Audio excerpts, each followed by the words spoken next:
Okay, here we go. The exciting day of driving an EV. Look, he's a teacher, so we got lots of stuff.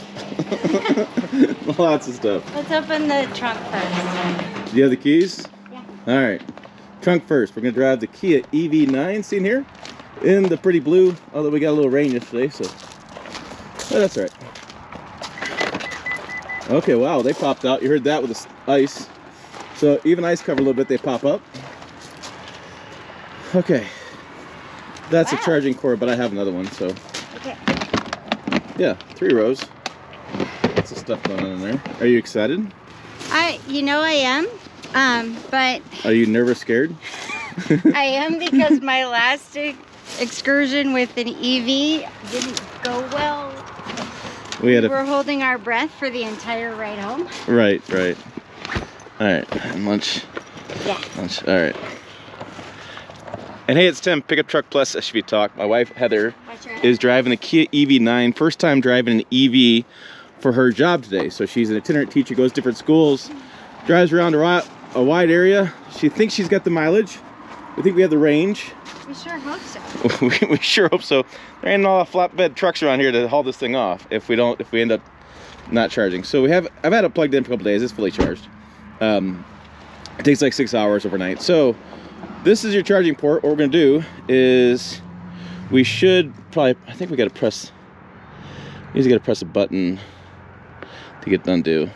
Oh, there you go, it pops out. So okay. I'm gonna put the cover on this. This is a level 2 charger, which is a 220 hookup. We'll just lay this down on the ground. And I won't need that. Nobody's gonna steal it. I shouldn't need that. There's no places to charge it anyway, so I can't. You can stop. Local farmers got like 220 to shop. I don't know. All right, so close the door, and I'm gonna hop in. Is that what that button is? I don't know. Try it. Sweet. Oh yeah, fancy. All right. Let's get you all set up here. So. You can't sit up here. Oh, good Lord. Who drove this last? Dick Husted drove this last, and Dick is like 6'3" or something. I maxed like at 5'4" ¾ so. And that's on a good day. Right? And then here's your interior. It's nice. It's nice. Oh, fancy screen pops up. Wow. Okay. Fired up. Have to find it first. Oh, okay. So it's on this little shifter. And did you hear the rumble? No. I'm deaf, so no. Right. It's fired up. So what's the range there? 238 miles? Where do you see it? Bottom left-hand corner. Ah, okay. So brake is on, 230. There's no passengers. Oh, 31 degrees out. 31 degrees out, about 3,000 feet. Turning the radio all the way down. Yeah. So not as much range as we hope. 237 miles. I'm thinking I should probably do about 150 today. Okay. And you can do some 70-mile-an-hour highway speeds. You'll do some stuff like that as far as driving on the open roads. And in town. So you should get some regenerative braking, so we'll see how it goes. You can update us throughout the day. Yep. I'm just right now trying to figure out how to plug my phone in. All right. I can listen to my podcasts. So we've got a charging pad there. Well, it should. Yeah, it might give it just a minute. Maybe there's a button I have to push. Yeah, what's that button? Try it. It's not a button, it's a sensor. Oh, okay. Cameras. Auto assist, auto hold for. Don't need that. I've got my big water bottle. You got USBs down there, so it should probably. Yeah, just let it be. I think it's just. All right, let me get you this. Let me get the camera set up for you, and you're on your way. Okay, and then while you're doing that, I will get my CarPlay figured out.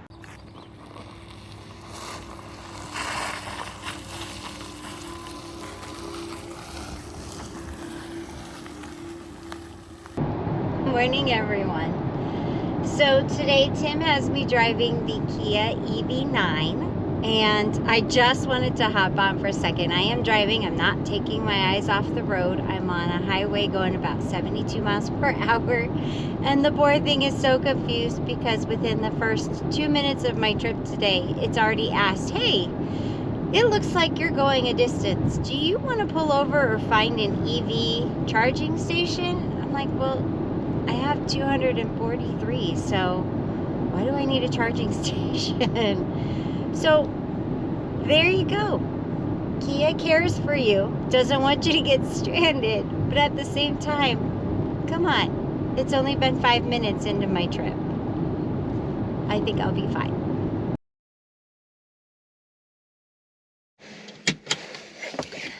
Okay guys, so first impressions, I've been driving it for about a half hour now. I just got to my first school. The battery power is 220 at about 80%, and in this drive I've had 2 warnings to remind me to find a EV charging station, even though the car doesn't know how far I'm going today. It just keeps saying, hey, it looks like you're going a pretty good distance. You should probably search for an EV charging station now. So yeah, that just kind of surprises me a little bit. A couple things about this car that I'm not used to is the braking system. Holy cow, the minute I take my foot off the gas or I disengage cruise in order to turn, the car automatically is slowing down, almost to the point where I feel like I'm going to end up stopping in the middle of the road. So that's kind of a learning curve for me. The other thing that I'm noticing is the shifter. It's on the steering wheel. So there's the EV start button and then a drive, a neutral, a reverse, and a parking brake. So that is a little bit different because you have to push it in to park, but then you have to twist forward and backwards to get to your drive, neutral, or reverse. So far so good. I will update you in a little bit, like halfway through my day, to see how other things are going.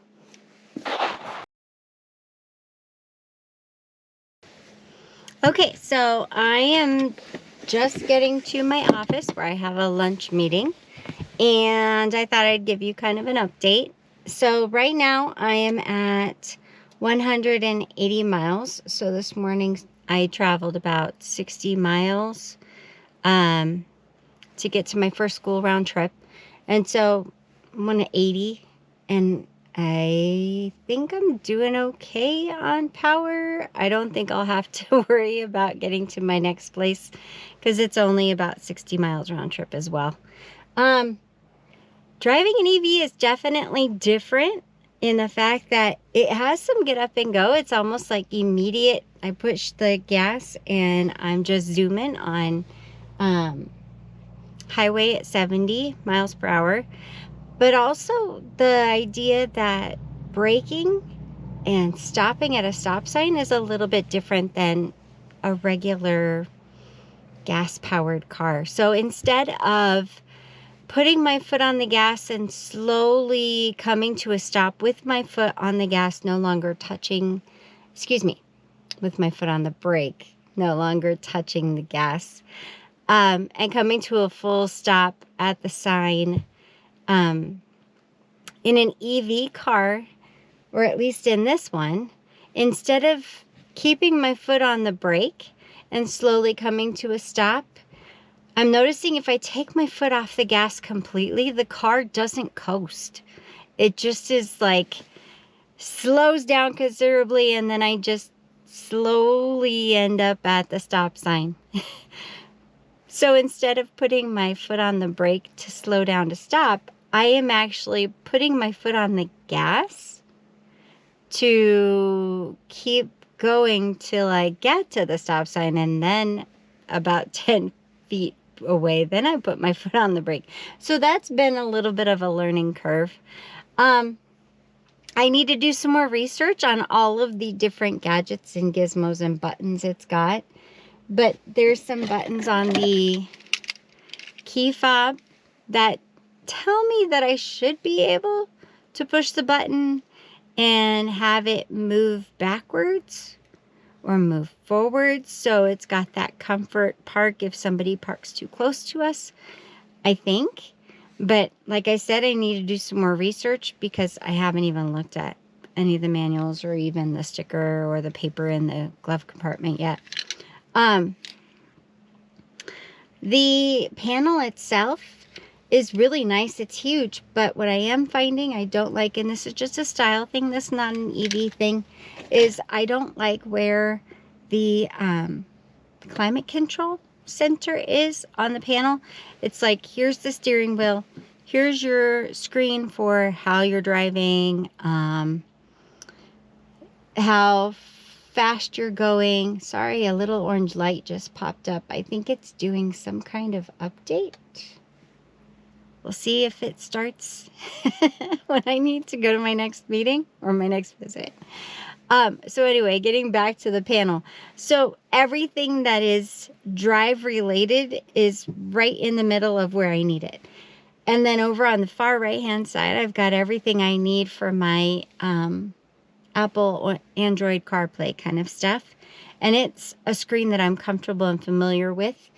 And then right in the middle, kind of right where the steering wheel is the climate control. And the steering wheel itself is blocking the climate control. And so I feel like I have to slide over a little bit to be able to see or make adjustments to the heat and the cooling, which the car doesn't like, because apparently when I do that, the car kind of shifted a little bit and hit some of the sleepers on the side, and it asked if I needed a coffee break.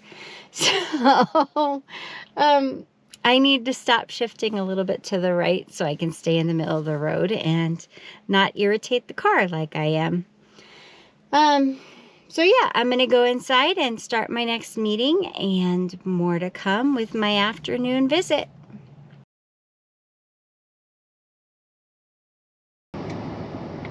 Okay guys, so I just arrived at my third visit of the day. I had my meeting at my office and got back out to the car, and it had snowed. Not only that, but the little orange light on top of the dashboard is gone, so it looks like it must have done some kind of update while I was in my meeting, which is good because it's working really well.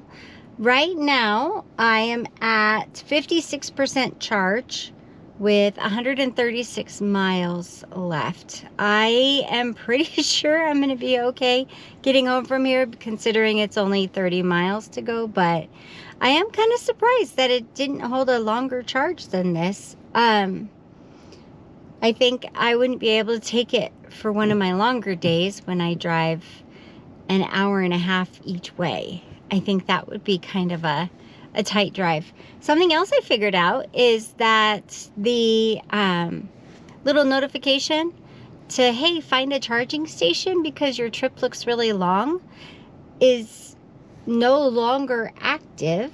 It could be because of the update, or it could be because it's connected into my CarPlay, and my calendar invites or my Google Calendar that I use, it has all of the addresses of where I'm going. And so the car is following along, I'm guessing, to where my navigation is headed. So it's thinking, oh, well, she's only going to drive 25 miles, so maybe she doesn't need an EV charging station. So I don't know for sure if it's because of that or if it's because of the update. But like I said earlier about the keys, I'll do more research and we'll fill you in. Right now, I am really loving this car. Sorry, SUV. Don't tell Tim I said that. And it has all of the wonderful little nooks and crannies every mom appreciates. It has this huge section in between the front seats underneath the center console where my extra large water bottle, where my bag fits. It has a whole bunch of just nice little places to stuff supplies, and you can never have too many places to stuff supplies in the car. So I also like the ambient lighting. We'll have to show you some pictures of that. Right now everything has a purple tone to it, and there's purple in the doors. I haven't played with the system yet to decide if you can change those colors or if that's just the color it wants it to be. But yeah, so far it's been a pretty fun driving experience today, and I'll check in one more time before I head home. So we'll see you soon.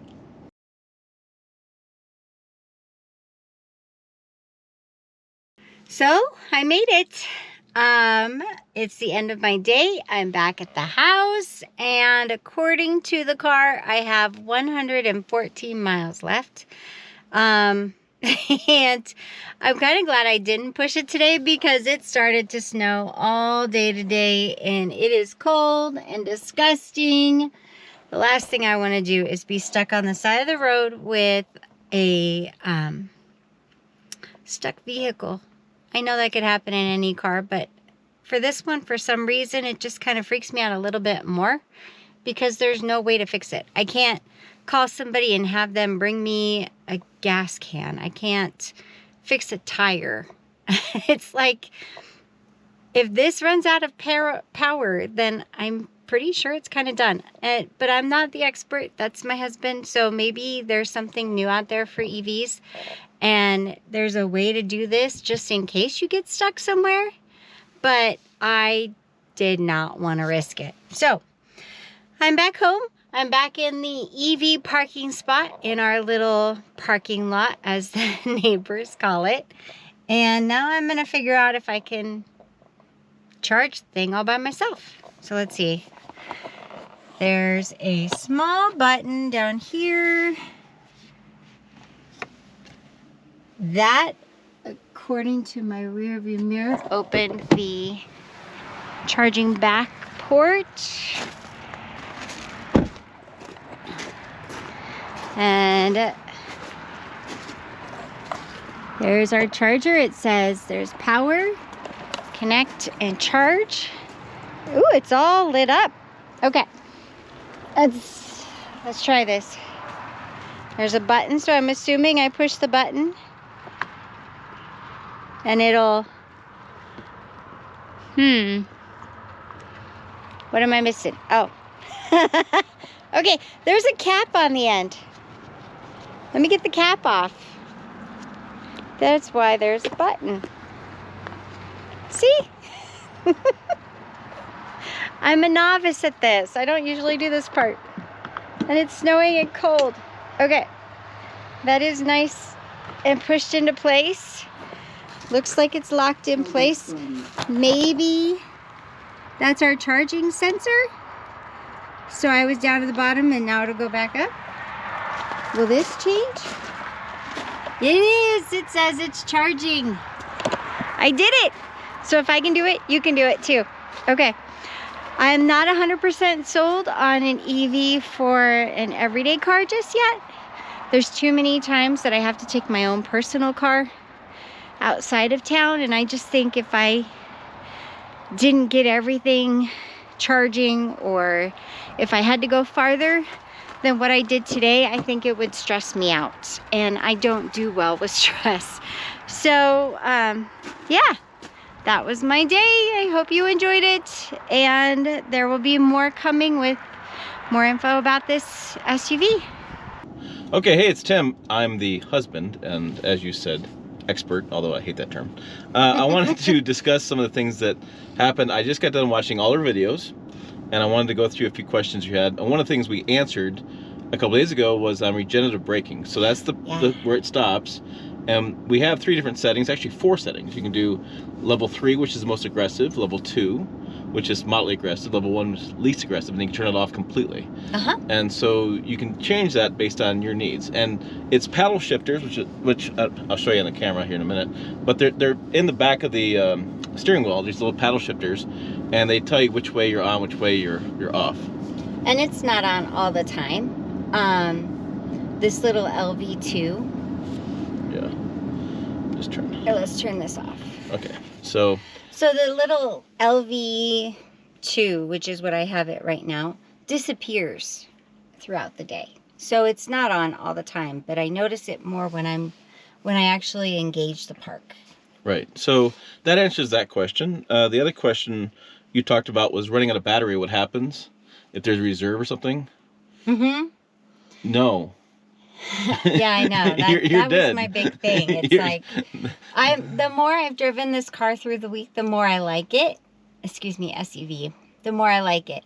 But I'm just worried that if I decide to take a quick trip to Denver, I wouldn't be able to make it Yeah, you got to I plan. have to stop. You got to plan things out.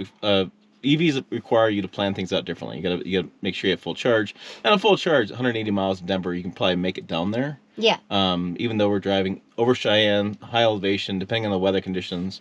And there are some chargers now in Wellington, and so you can stop and get a quick zap of juice and then keep going. So that was a question.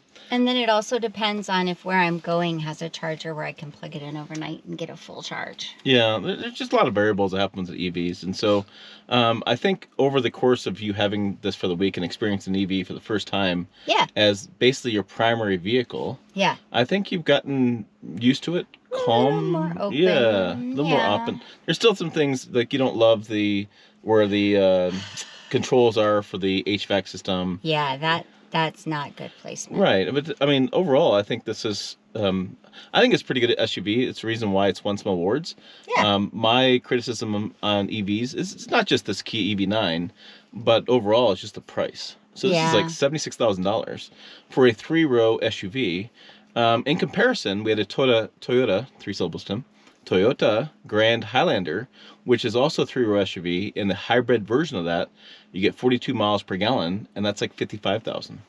Oh, see, I would totally take that because it's cheaper, but it gives you the same kind of space. Yeah, same space, 20 grand cheaper. I mean, that's my only criticism currently of EVs. I mean, infrastructure, as you pointed out, is going to be a challenge moving forward. It's going to take some while to get more and more charging stations built up in the areas. But yeah, that's kind of what I got from your video, was that it was cautious, it was nerve-wracking, and then it was like, oh, hey, I can do this. It was definitely better than the video with the lightning. So if you're curious, you should go watch the lightning video. I had so many people at work say, how are you doing today? Are you okay? Yes, we've had some experiences in some vehicles that have led us to some opinions in EVs. I think, like I said, I think that they work for a lot of people. I think for you in a daily commute, this works. You know, I've told you in the past, and I think it's still relevant, is that this vehicle heats up quickly. It's basically a space heater that just turns right on, as opposed to like a gasoline or engine or diesel engine. And for your daily drive, where you drive around different schools and park, and you're in school for an hour and you come out for 10 minutes, whatever, you would actually be warmer in an EV. And you wouldn't have to do the gas station stuff. You come home, you'd pull in, you park, you charge it up overnight. So I mean, if pricing could come down and infrastructure could go up, I think EVs could fit more lifestyles. Yeah, I think so too. Yeah. So there you go. There's our thoughts on this Kia EV9.